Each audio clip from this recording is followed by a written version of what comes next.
team really was a super team. You brought up advice you have for young quarterbacks. You're with a young quarterback right now in New York. What's it been like operating with Jackson Dart in your role within the Giants?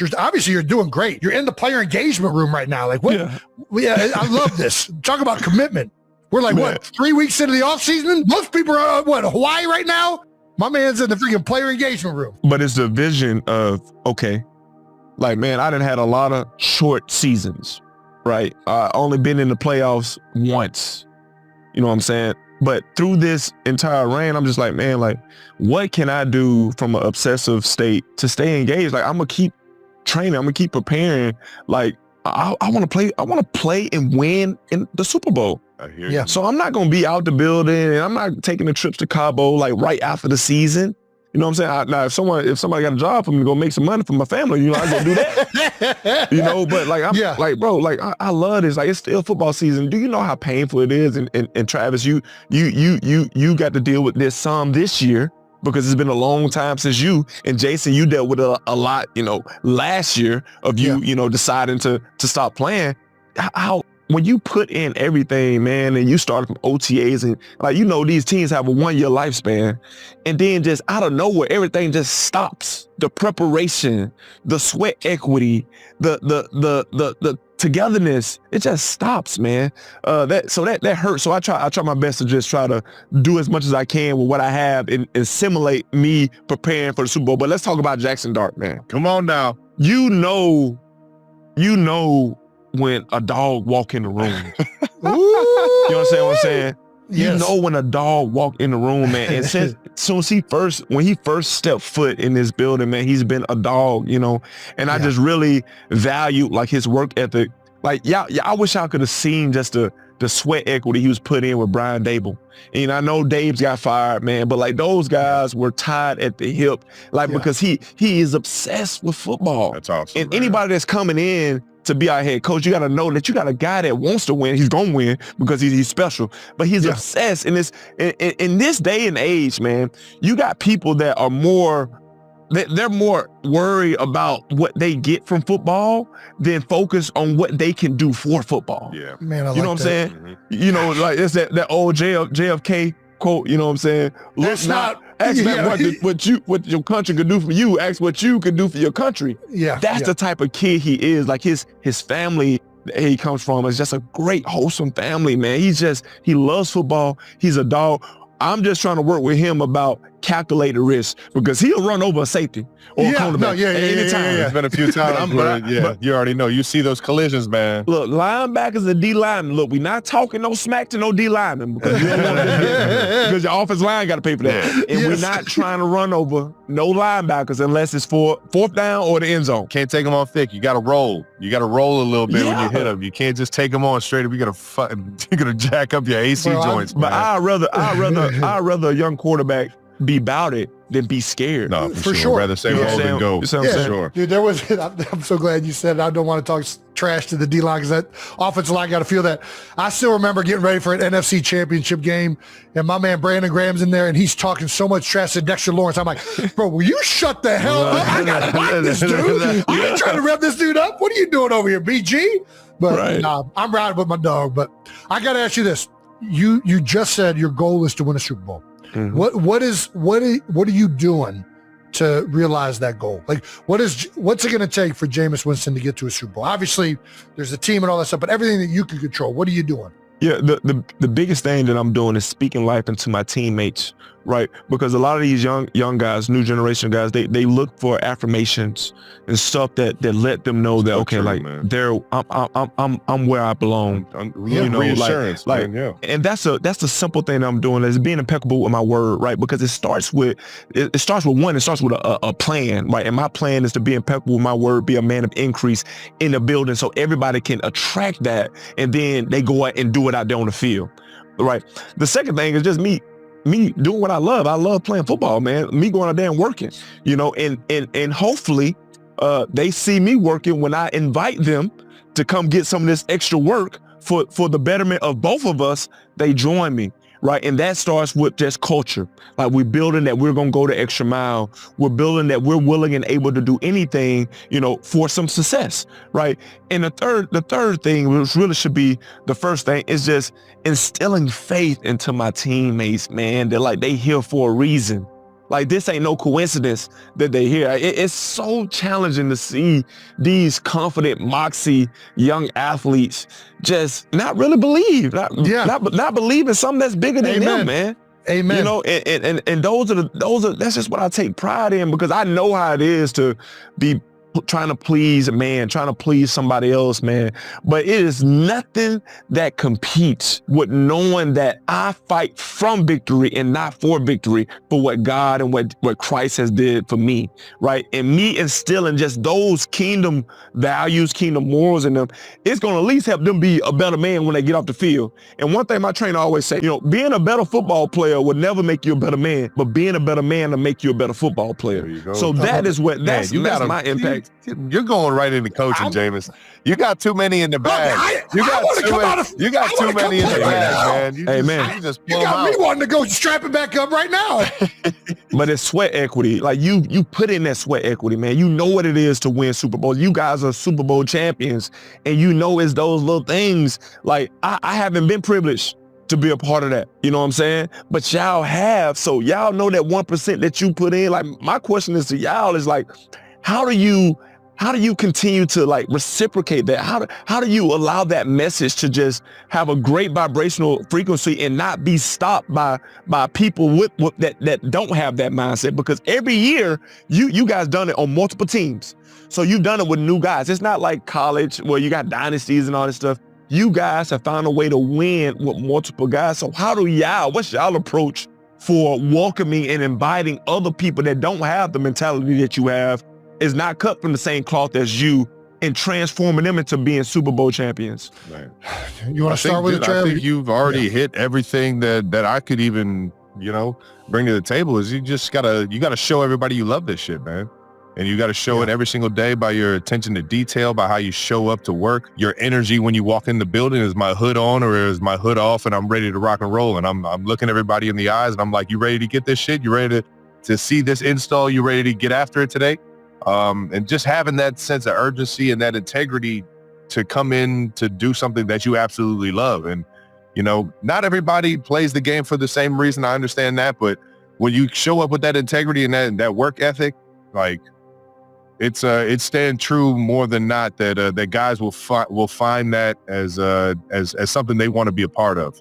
And they'll see how you're doing it, and they'll look themselves in the mirror and want to do even more, And that's really the biggest thing, is setting that culture from the top down, man, making sure that everybody's doing that, from the coaches to the players to the first guy, or the guys that are on the field to the guys that are on the practice squad. Everybody's got to have that love and desire every single time, and alertness and the attention to details they walk into the building, man. Thank you to our sponsor, Liquid IV. It's no secret that we have insanely busy schedules between podcasting, game days, workouts, meetings, family events, sitting on the couch. There's never enough hours in the day to get it all done. And trying to stay on top of your game when you're running on empty, that's rough. I can attest to that. That is where I'm at right now. Liquid IV is here to save the day, Jason, with their energy multiplier. It's got 8 essential vitamins and nutrients and 3 times the electrolytes as a regular sports drink to support physical energy, hydration, focus, mood, stamina. This is literally made for you, Jason. Yeah, and you can keep the packets in your car, your bag, anywhere you might need them for a little extra boost. 1 stick and 16 ounces of water hydrates better than water alone. The sugar-free hydration energy mix is a game changer for your packed days. And there's different flavors to choose from, like sugar-free blackberry lemonade, a little guava pomegranate, or strawberry kiwi, which I'm always in on. All these flavors sound incredible. Tear, pour, live more. Head to liquidiv.com and get 20% off your first order with code NEWHEIGHTS at checkout. Thank you to our partner, Planet Fitness. Oh, yeah, baby. We're getting in shape. All righty. We're always talking about staying in shape no matter what time of year it is, although it is very hard sometimes around the holidays and football season, as I am clearly showing. But finding the right gym shouldn't be harder than the actual workout. There you go. That's why we're excited to partner with Planet Fitness. Planet Fitness has the optionality and best in-class equipment gym goers dream of. With functional training areas, treadmills, stair climbers, free weights, plate-loaded strength machines, and more, they have everything you need to get after it.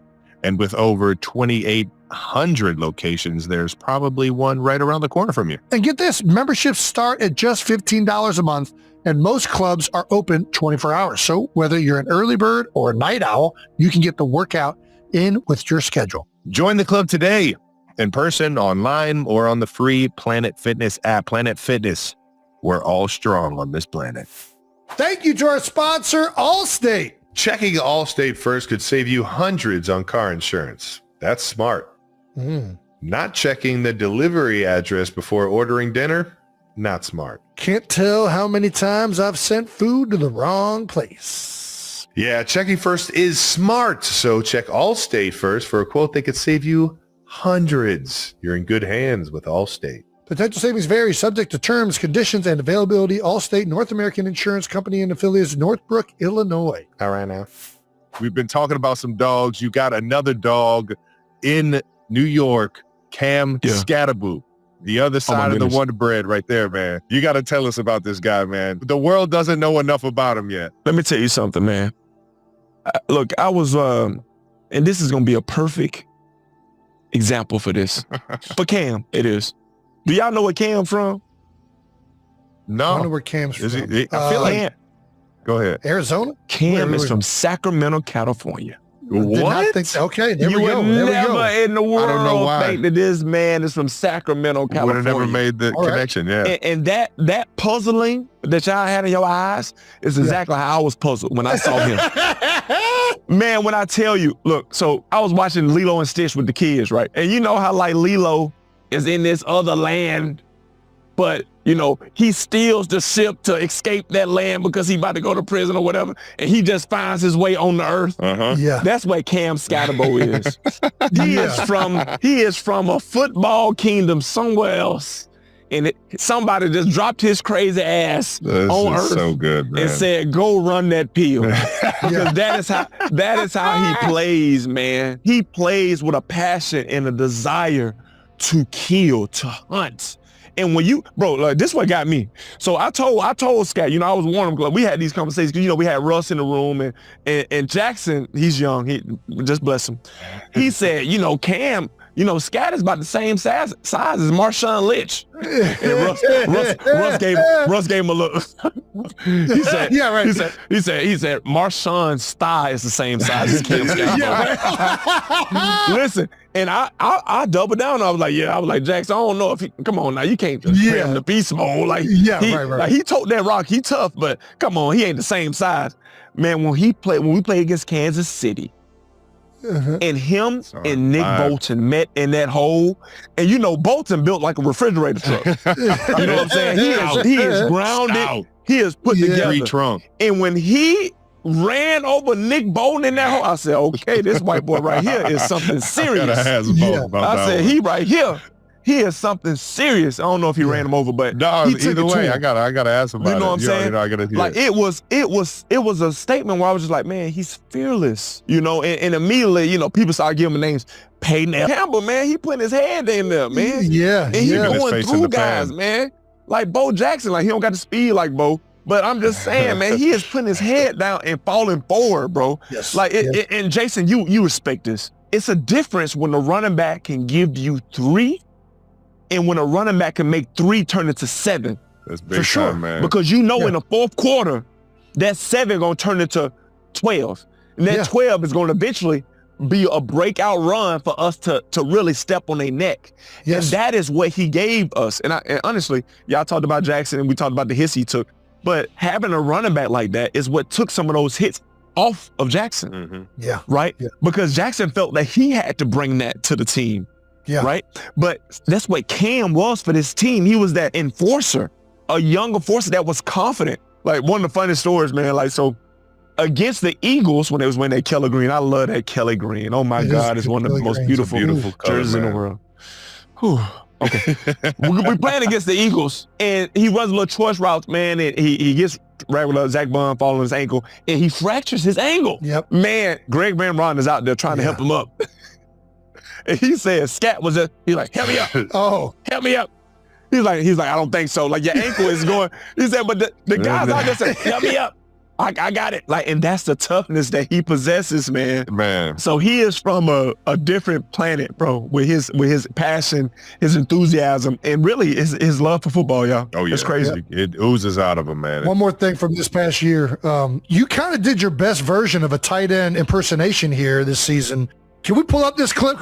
I just hope he give me a chance. You know what I'm saying? When they talk about giving number one receivers and number one tight ends the ball, all you got to do is give them a chance. No risk it, no biscuit, baby. And when we see this double reverse pass, when I toss him this pill, I'm just like, man, I know I'm about to score a touchdown. Right? I've been waiting on this moment my whole life. And as I run down that sideline, I throw my hand up. Oh, he Randy Mossed him. And that is called attacking the football. Incredible. It's incredible. Oh my God, man. I was waiting for that moment. You know what I'm saying? Hey, that was good eyes by that D lineman. He really was a linebacker, but he can't guard me. Nah, he can't tackle you either.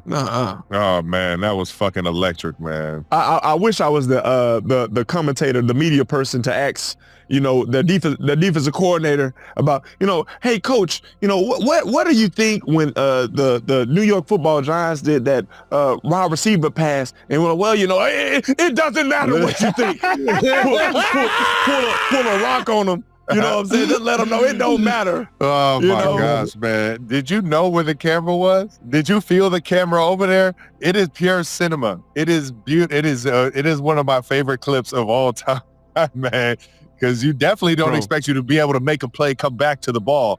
Then you give them it into the camera, bro. It is so epic every time I watch it. I got the confirmation from my boy in Detroit, Devin Funches. He from Detroit. Shout out, Devin Funches. I said, hey man, like when I scored a touchdown, like I really want to hit a dance. He said, you know what to kill Detroit? He said, do the boss up on him. I said, all right. So in the night meal, I'm talking to, we got Nick Jones, who played for Kansas City, who's also from Detroit. Oh yeah. He done bought everybody some wings, right, from Detroit, this wing spot. So I'm chewing on some wings, you know. I said, hey Nick. He said, yeah.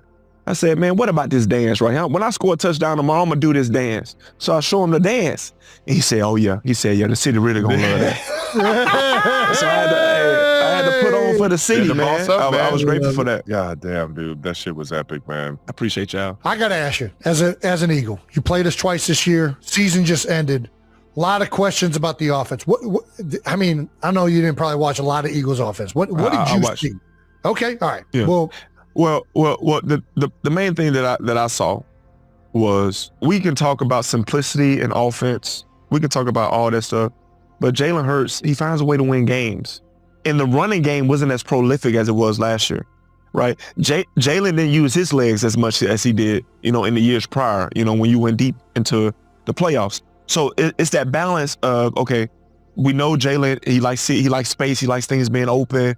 Like, but how can we put him in the best position for him as well, right? Like, how can we protect him, right? Because you need your quarterback, but also use the gifts that he has. And one of those gifts is his legs. And I just don't think that catered enough to him, because I feel like that balance between having to stop Jalen Hurts and stop Saquon Barkley was it was tough, right? But I don't think defenses really feared that this year. They knew, they were like, okay, they're gonna try to protect Jalen. Like, I don't know. I haven't talked to Jalen. I don't know if he was dealing with an injury or anything, you know. But I just feel like y'all dominated the trenches, really. Pass blocking wise, y'all still, that offensive line still is among the top in terms of pass blocking. Yes. But in terms of running game, your running game was not as prominent as it has been in the past. And I think it starts, like, you know this, Travis, like, because Andy is adamant about establishing a run game. Yes, y'all do everything with quick hands and stuff. Art, you know it, man. But exactly, he depends on that run game, because that's what takes the wheel of a defense. And I just think that offensively, the Eagles didn't have that. that factor where they are going to finish games with the run. They did it against us. Tank Bigsby, he had a great day. But when crunch time came, when the Eagles are up, like, it should be a win. Taylor Swift and Travis Kelce are officially in wedding planning mode, and while the couple has kept many details private, enough has emerged to paint a clear picture of what could become one of the most high-profile celebrity weddings in recent memory. Swift has openly said she never obsessed over wedding planning until she met the right partner. Now engaged and clearly enjoying the process, she has embraced the excitement while keeping stress to a minimum. "I know it's gonna be fun to plan," Swift said on The Graham Norton Show in October. "Because I think the only stressful weddings are the ones where you have a small amount and people are on the bubble." Kelce has described wedding planning as the next step in it all. On New Heights, his availability in 2026 remains unclear amid retirement buzz. On a January episode of the New Heights podcast, Kelce admitted football complicates fall weddings. "My friends always do it in the summer," he said. "I've seen weddings everywhere but in the fall. So, I'm not sure if the fall is a good wedding season." His brother, Jason Kelce, jokingly reminded him that there are a lot more important things than football, though Jason and his wife, Kylie Kelce, tied the knot in April 2018 during the NFL offseason. If Travis retires after the 2025 season, the calendar opens significantly. That could allow Swift to lean into October, a month she has repeatedly said she loves. If he continues playing, the most realistic window would be between the Super Bowl in February and training camp in July. Multiple sources told Page Six that Swift is eyeing Ocean House in Watch Hill, Rhode Island, for a Saturday, June 13, 2026 ceremony. According to the report, Swift was so committed to that date she paid off a couple who had already booked the venue. Ocean House is a AAA 5-diamond property and holds a rare, triple Forbes 5-star designation for its resort, spa, and coast fine dining restaurant. The oceanfront location offers privacy, luxury, and enough space for a star-heavy guest list that reportedly includes Selena Gomez and Gigi Hadid as bridesmaids. While the wedding itself may be private, Swift fans can likely expect carefully curated glimpses afterward. As comedian Nikki Glazer put it to E! News, she just wants to celebrate with all her family and friends, and she's got a lot of them.